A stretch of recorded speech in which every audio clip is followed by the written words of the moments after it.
Thank you.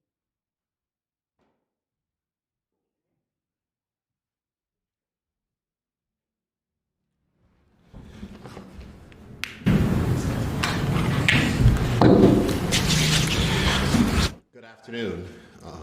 I'm pleased to be joined here today, of course, by the Minister of National Security and the Minister of Health, who both have been working tirelessly for the past, I would say, the Minister of National Security, certainly the last 3 weeks. But today in Cabinet, we were reminded that the Ministry of Health has been working on this public health emergency for the last 11 weeks. So there are persons inside the Ministry of Health who are extraordinarily fatigued, I would say, and we were reminded that it is a marathon and not a sprint. And I think that's important for the entire country to know and to recognize that in dealing with this public health emergency, this is a marathon and certainly not a sprint. Good afternoon. This has been another incredibly busy day for the entire government team engaged in this pandemic response for Bermuda. Let me begin this press briefing by thanking the people of Bermuda who have taken the time to send messages of support for the work that is being done by your government. These are challenging times, and on behalf of my colleagues and myself, I wish to truly thank you for your support. I would also like to take this time to publicly recognize those who step up to the plate and are actually performing their duty as good corporate citizens. Earlier today, I received a letter from the Bermuda International Long-Term Insurers and Reinsurers, or BILTR for short. The BILTR board expressed how extremely impressed they were with the leadership and compassion showed by the Bermuda government during these times. Additionally, BILTR members support our actions and have been complying with the spirit and letter of government recommendations and requirements of having their employees work from home. They also indicated in the letter, which was shared with the Cabinet, that they have made a donation to ongoing efforts to support those in our community who have been negatively impacted by this pandemic. I would like to start by thanking BILTR and the other corporate citizens who are also doing their part, and my hope is that further businesses will follow suit. Today, the government of Bermuda received 4 additional testing results. Out of the additional 4 results that were received, there were 2 additional positive cases that we are reporting today.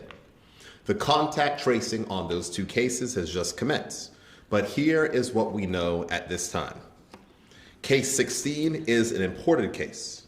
The passenger arrived on Delta Flight 656 from Atlanta on the 15th of March 2020. All persons on that flight should continue to monitor their symptoms. Their self-monitoring period ends on Sunday, the 29th of March. If you become symptomatic with a cough or a mild fever, you should contact your healthcare provider and inform them that you are on a flight with a confirmed COVID case. Case number 17 is currently under investigation as those reports were received, and we'll be providing a further update as quickly as possible. Today, in the response to the increase in cases of COVID-19, the Ministry of Health has updated its recommendations regarding social distancing from 3 feet to 6 feet between individuals. The ministry monitors international guidelines on a daily basis, which reviews alongside the local situation here in Bermuda to ensure residents are given the most appropriate guidance. On the testing front, I am pleased to report that today, the Minister of Health has confirmed that an additional 400 testing kits will be shipping from the United States on Monday and should arrive here on Tuesday. Additionally, I'm pleased to announce that the government is also working with Bermudian geneticist Dr. Karika Weldon on expanding our local testing capacity. Her considerable experience and reach into the very areas of research that will benefit us at this time is expected to produce the assistance we need to increase our understanding during this pandemic. I will now move on to further updates from our cabinet meeting that was held earlier today. As I indicated yesterday, I chaired a meeting of the cabinet earlier today, and I can advise that the following additional measures have been approved. First, regulations will be enacted under the Occupational Safety and Health Act 1982 to require businesses to have their employees work from home except in certain circumstances, and will be made to take effect from next week, Tuesday. Bermuda's financial services sector will be designated an essential critical infrastructure. The public health closure order made by the Minister of Health will remain in place. Additionally, the Cabinet has invited His Excellency the Governor to exercise his authority under the Summary Offences Act 1926 to impose a curfew with exceptions for emergency and uniformed services on duty between the hours of 8 p.m. and 6 a.m. with effect from Sunday, the 29th of March. Under the law, those matters can be done at 3 days at a time, and we will review those matters every 3 days as the situation requires. These measures are designed to reduce the movement of our people around the island so that we as a community have the best possible opportunity to reduce the risk of community transmission of this virus. I know these changes will be an adjustment to how we live and work, but we only need to look across the water to see how important it is that we act and act now to save lives in this country. All of this is following the imposition of a stricter regime of enforced social distancing on the 23rd of March 2020. And in the intervening days, we have seen additional positive confirmed results, the failure on the part of some members of the community to observe the mandated regime, inclusive of those under self-quarantine, and the growing need to mitigate against community transmission of the virus. It is important to note that during the curfew hours, there will be no access to government office while remote working continues. During non-curfew hours, people are urged to stay off the roads and at home, save for collection of food supplies and or medication in the event of a healthcare emergency. All rest home visits suspended are except as approved by the respective homes, and all hospital visits are suspended except as approved by the Bermuda Hospitals Boards. Essential services will operate with skeleton crews for continuity of service, and food suppliers and grocery stores should adjust their operating hours to comply with the curfew and permit their staff to make it home in good time. I will now share some of the outcomes from today's Emergency Measures Organization meeting. Regarding the Department of Immigration, out of an abundance of caution for the health and safety of all officers, staff in the Department of Immigration remain out of the Hamilton office. A plan has been prepared for the processing of applications once government offices officially reopen. At this time, no applications are being processed or received. Visitors who require an extension of stay in Bermuda will not be penalized for overstaying. Once the department officially reopens, further instructions for requesting an extension of stay will be provided to all affected persons. Additional information on work permits, passports, and other applications during this period can be found on the COVID-19 webpage, which is found on the government portal and can be accessed at coronavirus.gov.bm. Employers and work permit holders are reminded that work permit holders cannot work without a work permit or perform duties outside the scope of their work permit unless the minister responsible for immigration grants that approval. Garbage collection. After a few challenges early in the week with trash collection, the ministry can report that with the assistance of a number of private trucking firms, along with the corporations of Hamilton and St. George, the normal collection schedule from Tuesday to Friday of this week was closely followed. As there were not many vehicles to cover the zones as normal, there were a few areas that were missed. However, once calls were received notifying the ministry of these missed locations, vehicles were sent back specifically to attend to those areas. The Ministry of Public Works would like to thank the public for their patience this week and advise the normal collection schedule is expected to resume on Monday, March 30th. And the minister would encourage residents to place their garbage out on their assigned day only, and of course, not before. There's a lot of questions about our supply of goods into the country. It is important to note that the Hamilton dock is operating as normal, and cargo operations this week where 419 containers were unloaded from this week's cargo ships, and there are 391 containers left on the dock for retail and wholesale businesses. Shipping lines report normal operations at all of our East Coast ports of calls. In addition, regarding our air supplies, as of March 30th, cargo jet arrivals will go from 5 days a week to 3 days a week. However, due to the work of Tourism and Transport, the DHL will be putting on 2 additional flights, which means that Bermuda will still have 5 days a week air cargo service. In support of the Bermuda Hospitals Board healthcare workers, effective Sunday the 29th of March 2020, the Department of Public Transportation will provide daily bus service for all employees commuting to and from the King Edward Memorial Hospital. This temporary service will support 5 shifts throughout the day. The initial schedule will service routes 1, 3, 6, 7, 8, and 11. The schedule is being finalized today and will be published thereafter. This service will be limited to employees displaying the Bermuda Hospitals Board's ID, and the Bermuda Regiment soldiers will support with validating passengers, social distancing, and onboard hygiene. This service will operate until the public bus service resumes its normal operations. Regarding an update on the applications for unemployment assistance, as of noon today, 1,000 applications have been received online, and an additional 96 applications have been received in hard copy.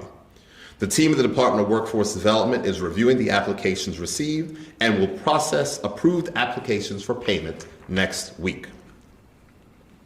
Food distribution points over and above what is currently provided for community outreach programs is currently being finalized. In response to the COVID-19 crisis, a group of third sector stakeholders are working with the Ministry of Public Works to galvanize and coordinate resources to meet those most in need.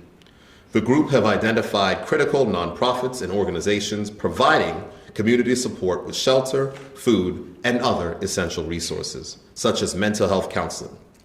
Through the support of the Bermuda Health Council, design an online survey, they will be capturing specific critical needs. And having determining those needs, the search is now on to assemble the resources to meet those needs. I'm gratified by the community partners that have already stated that they will assist and step in.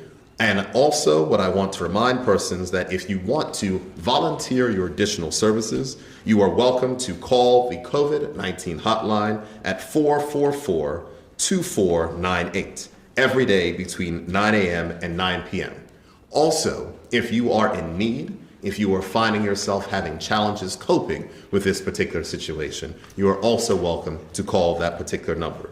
And persons can get further details on this initiative to help those in our community at the website coronavirus.gov.bn.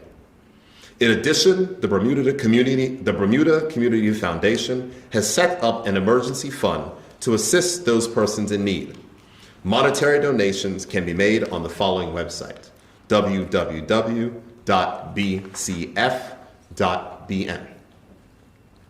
Before I close, I just want to make certain, just a reference to something which occurred earlier today. We had an unfortunate instance where persons decided to send around voice notes and voice messages of they were forwarding, which contributed to unnecessary panic inside of our community. I'm going to remind everyone, if it is something that is official coming out of the government of Bermuda, the first place you're going to find out about it is not going to be in a WhatsApp forward with someone saying they don't know if this is true. It will be announced from this podium, or will be announced by press release, or will be announced in another way from the government. And I urge persons, whether they be persons inside the community and or our seniors, to not forward these messages, as these messages could be intentionally done to try to provoke panic or to put persons in a very bad situation, such as a large amount of seniors that are not able to keep the social distancing protocols, standing outside for long periods of time for no reason whatsoever. The government of Bermuda is not going to take actions which are going to cause members of our community to starve. We are not going to shut down anything without notice, or at least letting people know to give adequate time to repair. That is what we have done thus far, and that is what we will continue to do. So the most important thing during this situation is to make sure to remain calm and to listen to the advice which is coming from the governor of Bermuda. In conclusion, Bermuda, these are difficult times. Our community is anxious. People are concerned. Our resources are being challenged like never before, and what lies ahead is uncertain. As I have said repeatedly, my guiding theme is unity during this crisis. Everyone doing their part, helping to make a difference in the best interests of everyone in Bermuda. The circumstances that we find ourselves in are less than ideal, especially for those of us who must continue to go to work daily. I am encouraged and grateful for our frontline heroes who provide critical services to people who need them. I am also thankful to those who are not on the front line, but have a part to play during this crisis and are helping to make a difference. Regarding the issue of essential services and other critical government services that are currently needed, many public officers are continuing to provide services that are important to our community and necessary during this particularly challenging times. There are areas required to maintain administrative functions and operations that are not necessarily essential services, but are critical to the functioning of the government. Whether an essential or critical government service, it is vital in the best interest of our country that we all recognize the role we play to help during this crisis. And to be clear, when I encourage employees to stay home if you do not have to be at work, I was not referring to those public officers who are required to provide critical government services. As public officers, we must take our responsibilities seriously and remain united as we put the needs of the people who need us ahead of our own. In the 32 months that I've been privileged to hold this office, I have seen how the best of Bermuda rises to the challenges that may come. We have faced economic threats and natural disaster, and now we have a global pandemic at our doorstep. The formula for emerging better and stronger on the other side of each of these challenges is the same: unity. We each have a part to play, and there is no room for thinking, this isn't my problem. It is. It is for all of us to do our part to prevent this global event from overrunning our healthcare system and so fundamentally impacting our society that we see on the internet becomes our reality. This is the beginning of the weekend, when we ordinarily take a breath from the work week and spend time with our families. We cook and laugh together. We plan for the week to come, and in this spring weather, we get some chores around the house that the cold winter has made us put off. This weekend should be no different, because all those things can be done right at home and will allow us to reconnect with each other and those whom we hold dear.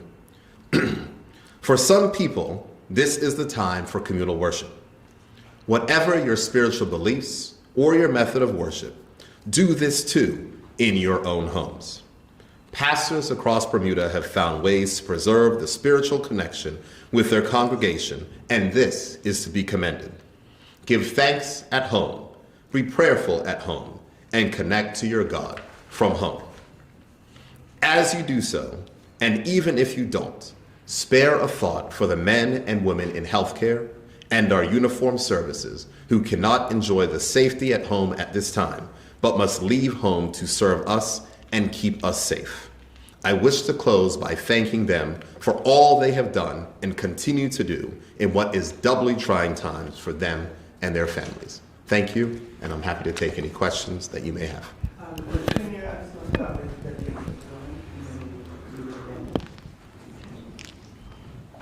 Gary? Yes, thank you. Good evening, Mr. Branier.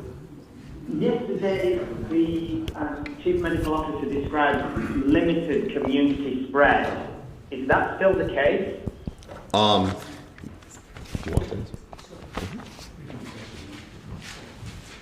Actually, it was never community spread. We don't have community spread, but we have seen a few limited cases that have resulted in persons that have been in contact with other persons that have had tested positive for COVID-19.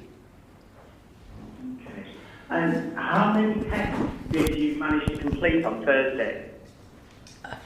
I don't have that information in front of me. I think what's More important is the information that the Premier has just revealed insofar as the nature of the test results and the positive tests that we've received heretofore, but I don't have the information in front of me right now. I was going to ask why only 4 more test results. Is the turnaround of tests as quick as you had hoped? The turnaround of tests, because Bermuda fortunately has the capability of a real-time PCR, which is akin to the same facilities that are being utilized by CARFA. So in that regard, the Ministry of Health and the team, as well as the private partners that we've been working with, must be commended. In fact, Public Health England and PAHU have applauded Bermuda for being able to have taken steps to ensure that we have the testing facilities that are on par with CARFA. However, insofar as I reported yesterday, there are limited tests worldwide. So as it relates to the results today, those were the 4 results that have been analyzed, and the Premier reported what those results are. Testing will continue, and as the Premier rightfully indicated, there is another supply of 400 tests that will be FedExed from the United States on Monday, anticipated arrival date here in Bermuda on Tuesday. Thank you. How would you characterize Bermuda's response to the call for social distancing? Well, I'm sorry you can't see me, but I'm standing here holding my arm out against the Premier. I was mentioning to my colleagues this morning, actually, along with the team at the Ministry of Health, we've been working quite a lot day and night. And so we see people walking through and walking past our offices on Church Street. And I think that, yes, more can be done, but by and large, I think people are actively participating in the social distancing. They recognize that they have their own responsibility and that we can help to prevent the spread by operating under the guidelines of social distancing.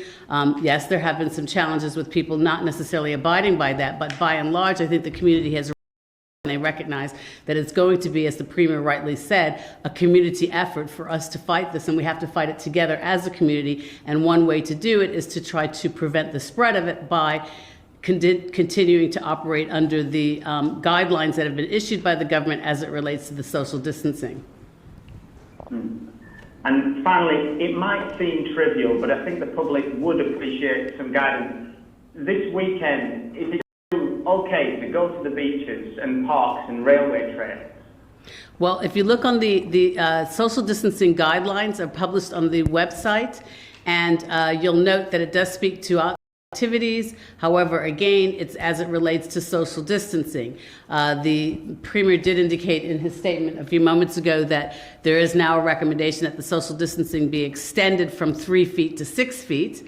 However, if you're walking on the trails or getting exercise on your own and or adhering to the social distancing, provided again, you'll see under the guidelines that it does restrict gatherings of more than 10 people. So I would invite members of the public to look at the social distancing guidelines that are on the website that will speak to those particular issues. Thank you, Minister. Thank you for framing. Thank you, Trevor. Before you make your particular comments, I just want to address something the Minister of Health said, because I think that it's important. Earlier in the day, I said that early in the press conference, I said that this is a marathon and this is not a sprint. And in Bermuda, we have to recognize that this is not something that we can, because I think some people have this impression that we can shut everything down in the country for 3 weeks and we will be fine. This is something that is going to adjust the way of our lives. And what the government's strategy is very clear: to limit possible transmission until we can get ourselves to a place where we have a regular, aggressive testing program. Now, it's key to note that we've done a significant amount of tests already. There's going to be more tests which are going to be done over the weekend. In addition to the tests of which are going to be done over the weekend, there are also going to be, as you said, 400 more tests which are going to be arriving next week, which will allow us to continue our aggressive testing program. So I think there was a suggestion from the reporter that we are somehow scaling back tests. The fact is that if there are recommendations from doctors for tests that need to be done, then those tests are done. And so we are in a good place where we know that we're going to have additional tests that are going to arrive on island next week, Tuesday, and we can continue this aggressive regime. And our strategy is based on countries which have successfully managed to mitigate the effect of the virus. And the only way you do that is to test, to isolate, test and isolate to make sure that you can control those particular things. So that's the way we're going. With these additional tests we'll get next week, we'll then see what the landscape in the country looks like, and then we'll be able to make additional adjustments based on either the social distancing guidelines or whether or not we will be able to give effect to possibly allowing a little bit more activity to continue in the country. But until that point in time, we have to continue to be incredibly cautious, because the last thing that we want is a large outbreak that we cannot manage in Bermuda. And so that is the strategy of the government. And I think it's important for everyone to recognize that this is not something that we can shut down completely and it's not going to be here any longer. We are going to have to open our borders. There are things, and we have to learn how to manage this public health crisis just like the Ministry of Health manages any other public health crisis. And I think that's an important distinction. Minister, if there's, Premier, I should say, if there's 2 new cases, their locations are hospital, home, which previously you've indicated. Mm-hmm. They are home. There are only 2 persons who have been hospitalized as a result of. Both of those persons are in stable condition. Additionally, the persons who had contracted before, who were diagnosed with the virus, most of them are at home. Many of them have fully recovered as well, and those things will certainly be reported. So I think that it's important for us to note and to recognize that from the hospital's perspective, there is no massive increase in cases. There are 2 persons that are requiring hospital treatment that are in the hospital. With the curfew to take place on Sunday, confirmed 8 p.m. to 6 a.m., what are the consequences for violators? I do not have the Summary Offenses Act in front of me off the top of my head. Minister of National Security, however, will be able to answer that question. Give me a second, please. The community protection plan will go into place. The community protection plan will go into place this weekend. I've had the opportunity to see the community protection plan that was put in place by the Bermuda Police Service in conjunction with the Royal Bermuda Regiment, and just like how the public saw this week how they managed the roadside community action points, we're going to be doing something quite similar next week. I will just need to go into the question of just looking at the act and I'll be right back. The next question, Premier, is have you made contact with number 10 Downing Street? Have you been in communication with Britain at all? As I've mentioned in previous press conferences, the government has sought assistance from Public Health England, and there's been numerous promises that they will, the United Kingdom will assist in providing personal protective equipment, testing, etc. As I've mentioned previously, there has been nothing that has resulted from those particular pledges. And in a result of those particular pledges, as I had said previously, if the government of Bermuda had relied on that and not tried to seek out our own thing, we'd be sitting here not having the ability to test local cases as we are able to do now. There is no further communication with the United Kingdom. I mean, on a daily basis, we continue to ask the status of these particular items. But what I must say is that the Ministry of Health has been incredibly resourceful in trying to track down. And when I say that there is a team, about 4 weeks ago, we seconded a whole bunch of people under the Ministry of Health to make sure there was assistance that is done. Next week, I believe, we have a shipment that is going to be coming directly. April 2nd, directly from China. We've secured a cargo plane to bring all of the critical PPE, masks, and supplies directly here. So the fact is, we are not going to wait for Public Health England. We're not going to wait for anyone else. As we see that countries are fighting over their own supplies and restricting things, we have to take matters into our own hands. So we have worked every possible angle. We've been able to secure a direct cargo flight, so we don't have to worry about going to the U.S. and having our things possibly impounded and kept for use there. We are doing our things to make sure that Bermuda is protected.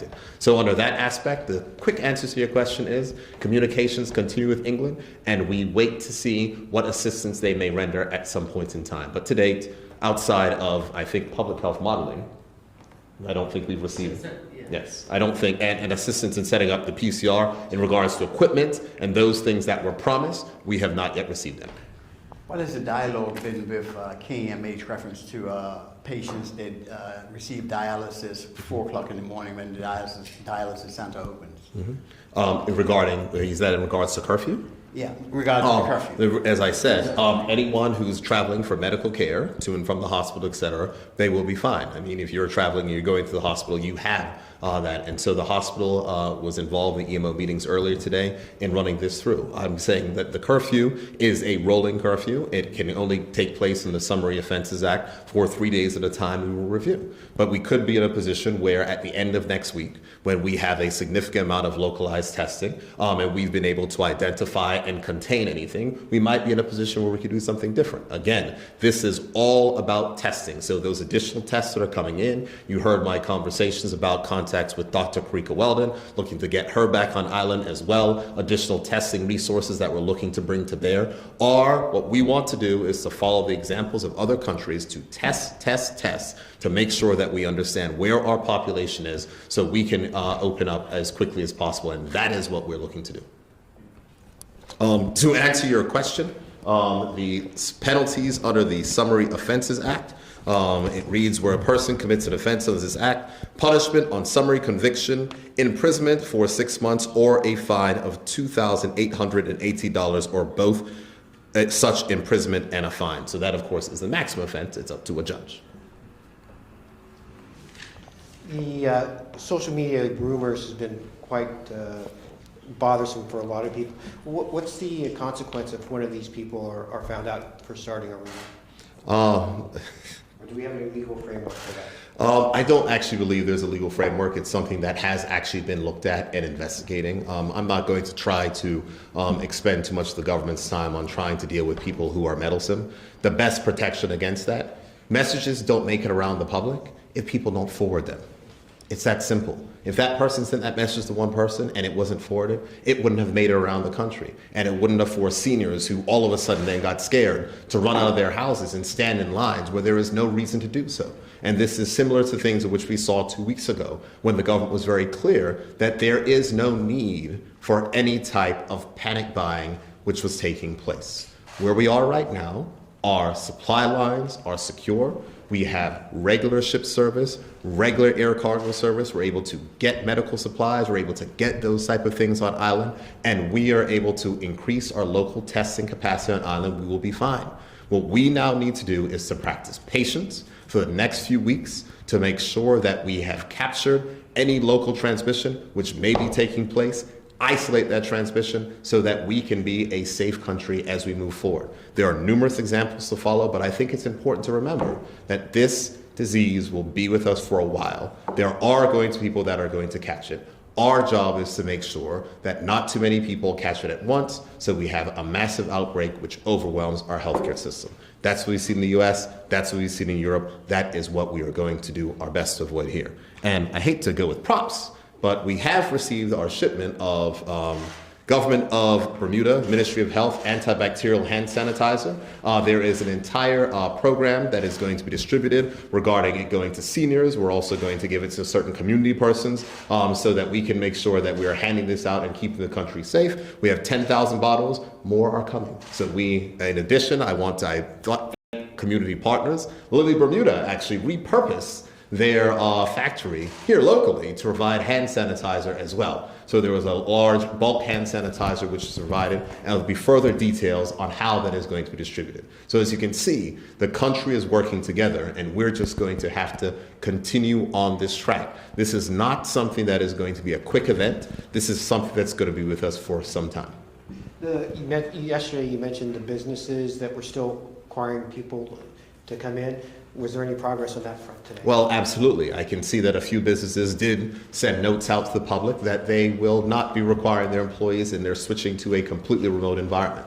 But we are going to mandate that by law, as I stated, in regulations that are going to be issued under the Occupational Safety and Health Act to require that. And it's similar to as we've seen in other jurisdictions where if your employees can work from home, you must let them. It's a delicate balance. For instance, banks do need persons in them in order to make sure financial operations take place. Though our insurance industry, which is critical at this particular point in time, when people are claiming various insurance contracts, to be able to continue to function, we need banks to be able to transfer money, so people have to be there. There are certain people that are required for certain compliance functions to be inside of the offices. But by and large, I think that now the local companies have caught on board, just as the international companies, and recognizing that they have a role to play as well. So I'm grateful for their recognition of their role to play, but we will be putting in place those particular regulations to ensure that employees are not negatively impacted and there's no, I would say,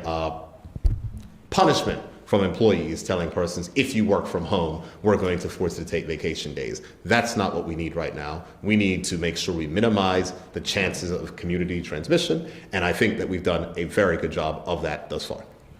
One final question. For those people down in the East End who didn't get their garbage picked up, as I came in at 4, there were still places that didn't have it picked up.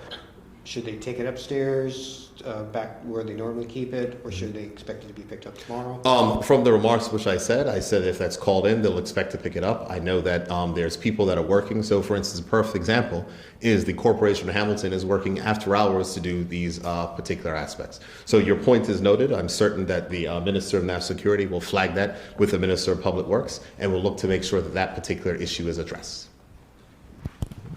Paul. Just a couple for you today. So the work from home regulations start on Tuesday, take effect Tuesday, is that correct? We think that we'll get them in place on Monday. The HU Chambers are going to work throughout the weekend. So I'm going to say to put them in place on Tuesday. There is consultation that's required, which is going to take place over the weekend. We want to make sure that we follow the law in order to have that done. So we're expecting that we'll be able to put it in place on Monday, but we don't want to put something in place and take effect the same day. So it should be in effect by Tuesday. Who is in charge of monitoring and enforcing those? In charge of monitoring and enforcing those regulations? Well, here's what we're going to do. The brilliant part of this is that we're going to allow persons who feel that they are being asked to work from home, asked to come into work, to be allowed to anonymously to report that to the government of Bermuda. And on Monday, there's forms that are currently being put up on the government's website. So we're going to enable persons to do that so they can report that to us. And this is about community and self-policing. So it's not like we're going to send people out to go buildings to buildings. We're conserving our resources to do contact tracing and to maintain and support public health. But employers will know that there are penalties. And if they are forcing their employees to come into work when they have the ability to work at home, they're going to get a call. And recognize there are a few companies that got calls this week from the Minister of Finance.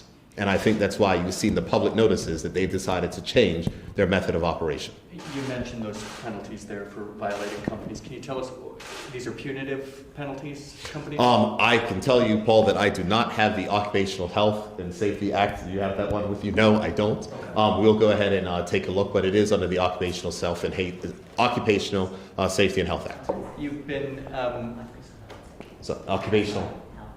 Thank you. Occupational Health and Safety Act, as the Minister of Health lets me know. Today, you've certainly had some very scathing remarks for companies who have required employees to continue going into work. You haven't to this point, though, named and shamed, so to speak, any of these. Is this grace period for these companies going to end with these regulations going in place on Tuesday? Well, here's what I'll say. If there are persons who are violating the law, they will be dealt with, and then they will. And our actions that are taking place inside of courts are not private, so people will know. But I don't believe that it's my place here to name and shame. The fact is that as we go through this crisis, I've been preaching unity, and so I'm going to try to use the moral suasion of this office and recognize that we all have to play a particular part. But I'm grateful that companies are responding, and I'm grateful for our international business sector, which led the way. The curfew announcement, obviously another step to try and, I guess, stretch this social distancing to the next degree. Isolation orders for seniors, is this something that could be considered coming down the line? Do you want to speak to that? Yes, thank you for that. With respect to isolation orders, I just want to make sure, because there seems to be misunderstanding within the community. There's a distinct difference between a person that quarantines and a person that's in isolation.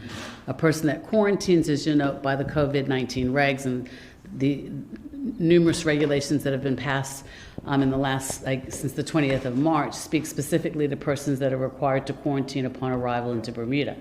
However, the isolation deals specifically with persons that have become symptomatic. And under the public health COVID-19 regs, there are provisions in there that speak to self-monitoring, isolation, et cetera, depending on the nature and the circumstances of those individuals. Also under those regs, let me finish, also under those regs does speak specifically to, I don't have the regs in front of me, but it does speak to the penalties in the event that somebody fails to abide by any of the orders that are outlined in the COVID-19 regs. I think it's a $6,000 fine in the first instance, $10,000 fine in the second, and a term of imprisonment. And actually, my final question is for you, Minister. 400 new test kits set to arrive on Tuesday? Correct. You had spoken It's previously. anticipated to arrive. It's being shipped by FedEx on Monday. 400 anticipated to arrive on Tuesday. Correct, Paul. You had spoken yesterday, I believe most recently, of a larger order up to 850. That's correct. So is that fair to say those additional those That's additional test kits are still anticipated for next week arrival as well? Absolutely. The challenge that we are having is that we are exploring a number of avenues with respect to the acquisition of these tests. So there's a number of labs in America that we're exploring, as well as through the Pan American Health Organization. So we have our feelers out in a number of areas. However, with respect to the tests that are coming from the United States, well, first and foremost, there's a worldwide shortage of the tests. And secondly, there seems to be almost like a bottleneck, and they're only allowing certain amounts to be released per company. So notwithstanding that we're getting these 400, we've already requested more. And we're going to continue to do that. And we have some other avenues that we are also exploring. This by no means will be the end of the tests that we receive in Bermuda. There will be more coming. You'll note that the Premier indicated previously that we ordered some 850 several weeks ago. This is part of that part of that package that's being shipped to Bermuda. But again, we've already asked for more. So we're continuing, to source other avenues to acquire the tests. Sorry, so the other 450 of that 850 are expected next week as well? As the Premier previously mentioned, we have requested 850 from one particular company. I can't speak whether this is the same company. I think it's actually a different company that we were also sourcing in addition to the one that we were requesting the 850 for. I'm sure I can get that information for the next press conference that the Premier provides. I think the main point to be emphasized is that we have a number of avenues that we are exploring, all simultaneous, to make sure that we have the ability to, as the Premier says, test, and to test very comprehensively. Thank you. One thing, Paul, in addition on that testing thing, it should be noted that if you ask about our intention for the entire community, I think that Bermuda is small enough, and I don't think that it's unreasonable to say that once we ramp up our testing, that we will be able to get to places where other countries are, where you're able to go ahead and to get tested if you wish to get tested, and there's numerous types of testing that's there. And so we're going to work our way up to that. But I think it's important to note that we started local testing last week, and we've been very aggressive in testing a number of persons. Over 100 people were tested locally this week. So we're going to be able to keep that up. Over the weekend, there's more tests, and then there's more tests that are coming in. So we're going to be able to continue that local aggressive testing regime. Clearly, with the reduction of imported cases, because the airport's been closed for a week now, then there's going to be might be certain things which may be in the community. But the minute a doctor requests a test, we're still able to do that. And I think that's the most important thing for us to focus on. I know a lot of persons, such as yourself, have worried on the test. I was very happy when the Minister of Health told me earlier today, so I said I'll be able to give Paul Johnson a clear answer today. Well, we have the... And I think, too, a lot of people in the community... Absolutely. Yeah. So we are there now, and this is a good place. So we are instead. And I just want to, in closing, assuming that there's no more questions, thank the people of Bermuda for their time, thank the people of Bermuda for their patience, thank the people of Bermuda for their support of not only myself, the cabinet, the government, but all of the persons who are on the front line. As I've always said, this is going to be a successful effort as a country if we all work together. From the looks of what we have a few more weeks of this very stringent requirements, but if we are able to maintain our composure over the next few weeks, I think that we will be able to see light at the end of the tunnel with additional testing so we can get back to a sense of normalcy here in Bermuda. So thank you, everyone. Have a wonderful and safe weekend, and make sure that you stay at home if you have to.